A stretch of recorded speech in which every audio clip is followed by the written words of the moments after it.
Apollo 11 did not arrive over a waiting landing pad. Eagle descended toward terrain its crew could judge only through small windows. Before touchdown, the computer alarmed, the target became unsafe, and the fuel calls tightened. The landing succeeded because a chain of people kept separating danger from noise. Powered descent began with Eagle's descent engine firing above the Sea of Tranquility. The guidance computer was steering, integrating radar data, and managing the flight plan.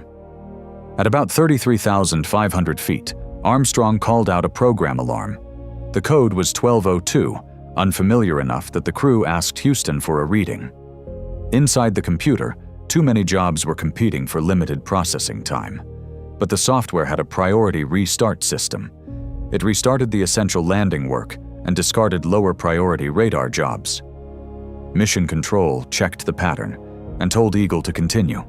More 1202 and 1201 alarms followed.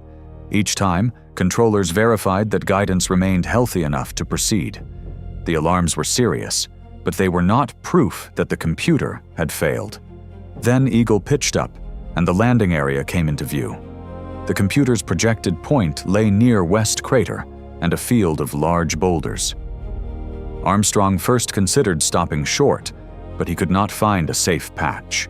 A rock under a footpad or the engine bell could damage the lander, so he took manual control and chose the safer direction. Long. He reduced the descent rate and carried Eagle west across the crater field. NASA's mission summary puts that manual overflight at about 1,100 feet. It also made the powered descent roughly 36 seconds longer than planned. That extra time became the fuel story heard around the world.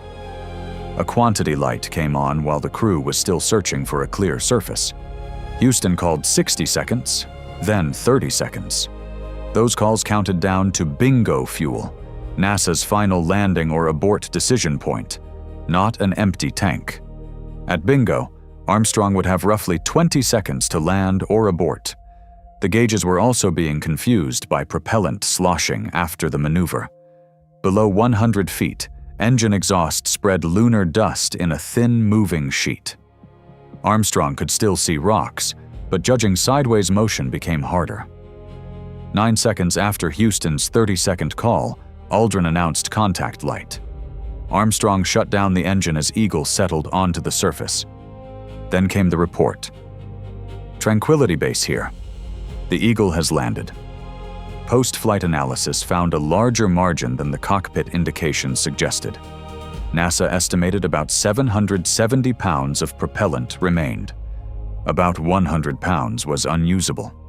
The usable balance represented roughly 45 seconds of burn time at touchdown. That estimate included about 20 seconds reserved for an abort.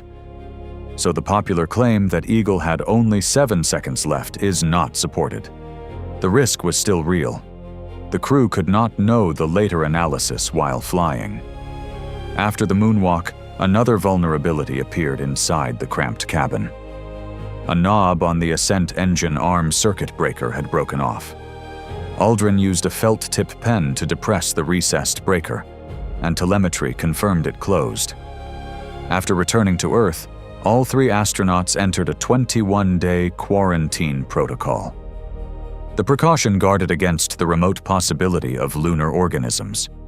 Apollo 11's landing was not one miracle or one hero at one control. It was software, procedure, ground judgment, crew judgment, and a machine with finite margins.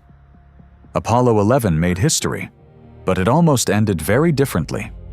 If you want more true stories behind history's closest calls, like this video and subscribe. Then tell us in the comments, what mission, mystery, or moment should we investigate next?